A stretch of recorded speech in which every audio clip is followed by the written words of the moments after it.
Assalamualaikum warahmatullahi wabarakatuh. Perkenalkan, kami dari kelompok 3 yang beranggotakan Sartika Dewi Moenalisa dengan NIM 1961323, saya Alvina Eka Marcella dengan NIM 1961331, dan Muhammad Oyusefuddin dengan NIM 1961332. Kelompok kami akan menjelaskan materi dengan judul mengelola infrastruktur bisnis digital. Infrastruktur bisnis digital mengacu pada kombinasi perangkat keras seperti server dan komputer, desktop clean dan perangkat seluler. Jaringan yang digunakan untuk menghubungkan perangkat keras ini dan aplikasi perangkat lunak yang digunakan untuk memberikan layanan kepada pekerja dalam bisnis dan juga kepada mitra pelanggannya. Berbagai platform perangkat lunak yang digunakan pemasar untuk menjangkau dan berinteraksi dengan audiens, diantaranya platform desktop, laptop, dan notebook yang meliputi platform berbasis browser desktop, aplikasi desktop, platform email, platform pertukaran data berbasis web dan API, dan platform pemasaran video. Yang kedua, platform ponsel dan tablet. Penggunaan perangkat seluler telah mengubah cara konsumen mengakses konten dan layanan online untuk hiburan, sosialisasi, dan keputusan pembelian. Platform seluler utama meliputi sistem operasi seluler dan browser dan aplikasi berbasis seluler.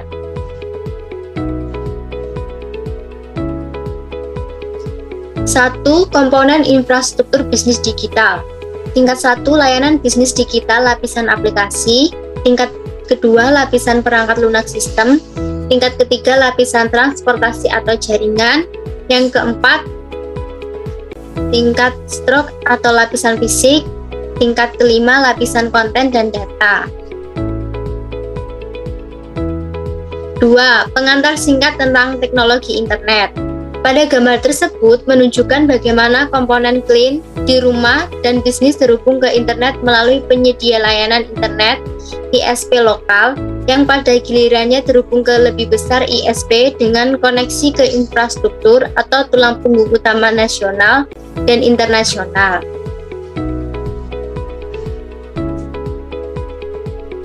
Tiga, masalah manajemen dalam menciptakan layanan digital baru yang dihadapi pelanggan. Yang pertama ada pemilihan nama domain, kedua Uniform Resource Locators atau URLs, yang ketiga pendaftaran nama domain, yang keempat mengelola infrastruktur perangkat keras dan perangkat lunak sistem, yang kelima mengelola infrastruktur aplikasi bisnis digital.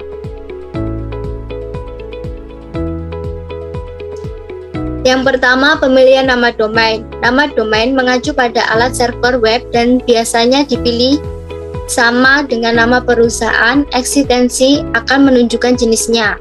Ekstensi ini umumnya dikenal sebagai domain tingkat atas generik. Yang umum, .com, mewakili perusahaan internasional atau Amerika.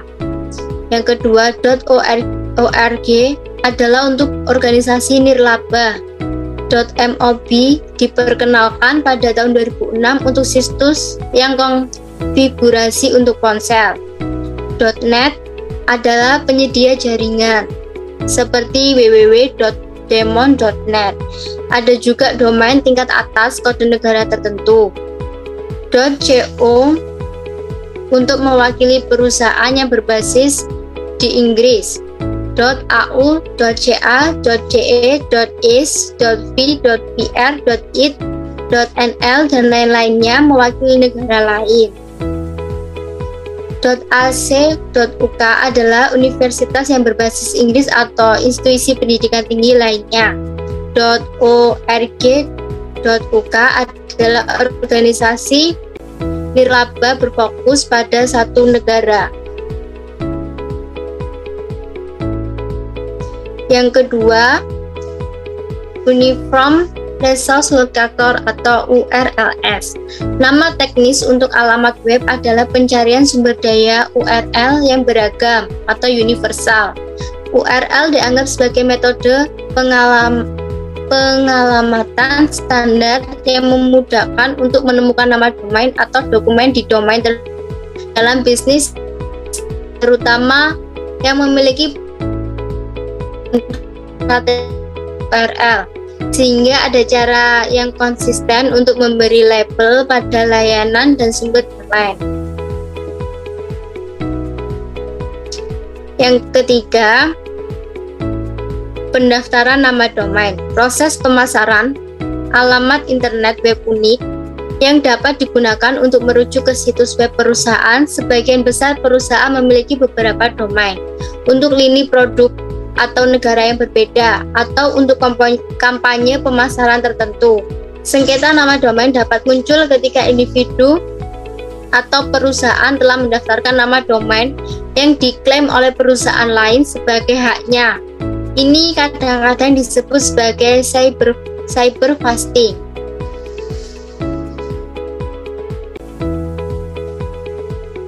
Yang keempat, mengelola infrastruktur perangkat keras dan perangkat lunak sistem.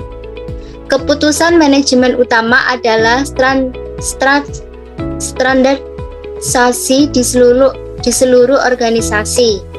Standarisasi mengarah pada pengurangan jumlah kontak untuk dukungan dan pemeliharaan dan dapat mengurangi harga pembelian melalui lisensi multi pengguna.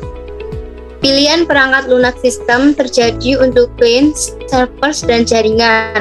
Menggunakan perangkat lunak server web yang berdiri yang didukung seperti Apache dan membantu pemeliharaan.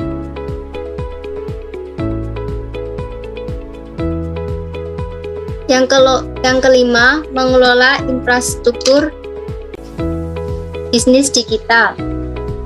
Secara tradisional, bisnis telah berkembang melalui aplikasi silo atau pulau informasi seperti yang digambarkan pada gambar tersebut. Silos ini mungkin berkembang pada tingkat yang berbeda. Yang pertama, mungkin ada arsitektur teknologi yang berbeda yang digunakan di area fungsional yang berbeda. Yang kedua, juga akan ada aplikasi yang berbeda dan database yang terpisah di area yang berbeda. Dan yang ketiga, proses atau aktivitas yang diikuti di area fungsional yang berbeda. Untuk menghindari masalah infrastruktur aplikasi yang terfragmentasi, perusahaan berusaha sepanjang tahun untuk mencapai posisi yang lebih terintegrasi yang ditunjukkan pada gambar. Banyak perusahaan vendor beralih vendor perencanaan sumber daya perusahaan seperti SAP, BAN, PeopleSoft, dan Oracle. Pendekatan integrasi aplikasi yang berbeda melalui ERP sepenuhnya konsisten dengan prinsip bisnis digital, karena aplikasi bisnis digital harus memfasilitasi integrasi seluruh rantai pasokan dan nilai.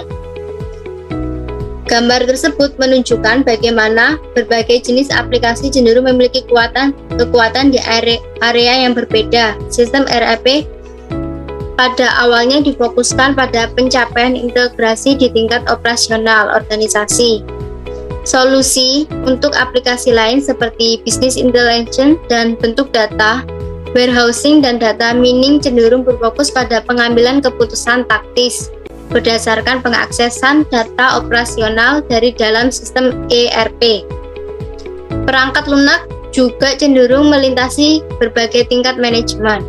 Selanjutnya nomor 4, layanan web, SaaS, komputasi awan, dan arsitektur berorientasi layanan. A. Layanan web, SaaS. B. Komputasi cloud. C. Virtualisasi. D. Service Oriented Architecture, SOA.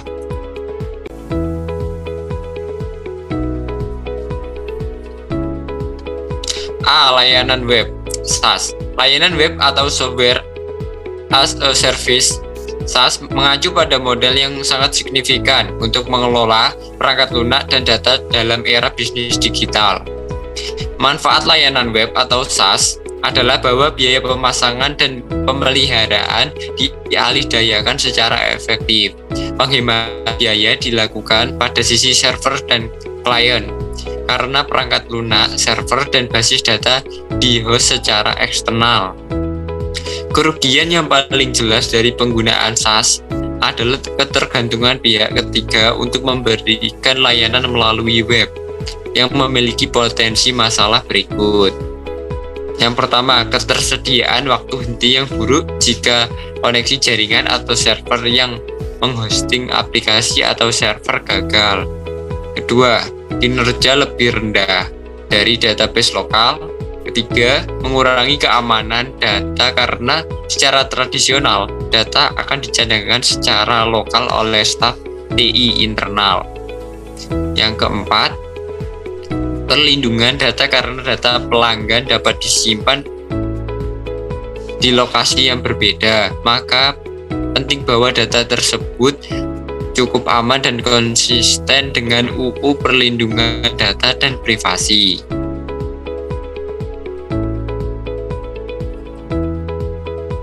B. Komputasi cloud. Cloud yang dimaksud adalah kombinasi dari jaringan dan penyimpanan data perangkat keras dan perangkat lunak yang dihosting secara eksternal ke perusahaan. Misalnya, Google Documents akan disimpan di suatu tempat di cloud tanpa mengetahui di mana letaknya atau bagaimana pengelolaannya, karena Google menyimpan data di banyak server. Contoh layanan web cloud computing. Yang pertama, pembaca surat web, akun e-commerce, dan fasilitas manajemen pembelian seperti Amazon.com. Yang kedua, banyak layanan dari Google seperti Google Maps, Gmail, Picasa, dan Google Analytics. Yang ketiga, aplikasi manajemen hubungan pelanggan dari Salesforce.com. Yang keempat, layanan media sosial seperti Facebook, Twitter, Instagram, Google+, Tumblr, dan LinkedIn.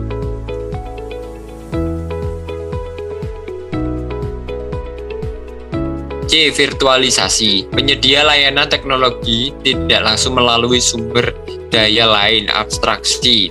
Pada dasarnya, satu komputer menggunakan kapasitas pemrosesan dan penyimpanannya untuk melakukan pekerjaan yang lain. Jadi, virtualisasi ini memiliki pertama, menurunkan biaya perangkat keras melalui konsolidasi server. Kedua, biaya perawatan dan dukungannya lebih rendah. Tiga, biaya energi lebih rendah. Empat, skalabilitas untuk menambahkan lebih banyak sumber daya dengan lebih mudah. Lima, desktop yang distandarisasi dan dipersonalisasi dapat diakses dari lokasi manapun.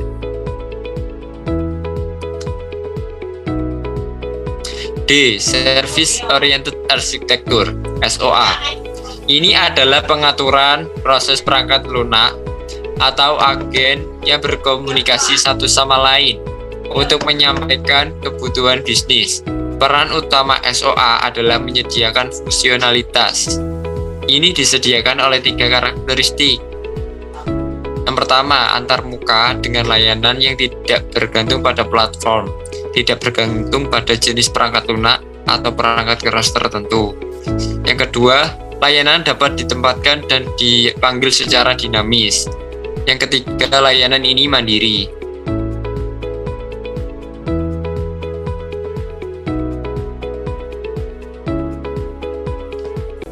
5. Mengelola kualitas layanan saat memilih layanan internet dan penyedia cloud hosting. 1. Metode koneksi ISP. 2. Masalah dalam pengelolaan hubungan ISP dan hosting. 3. Available, ketersediaan. 4. Service Level Agreement SLAS.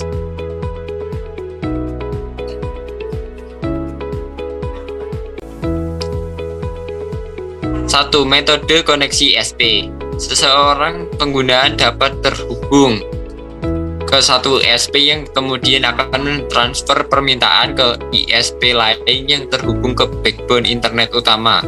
Broadband berkecepatan tinggi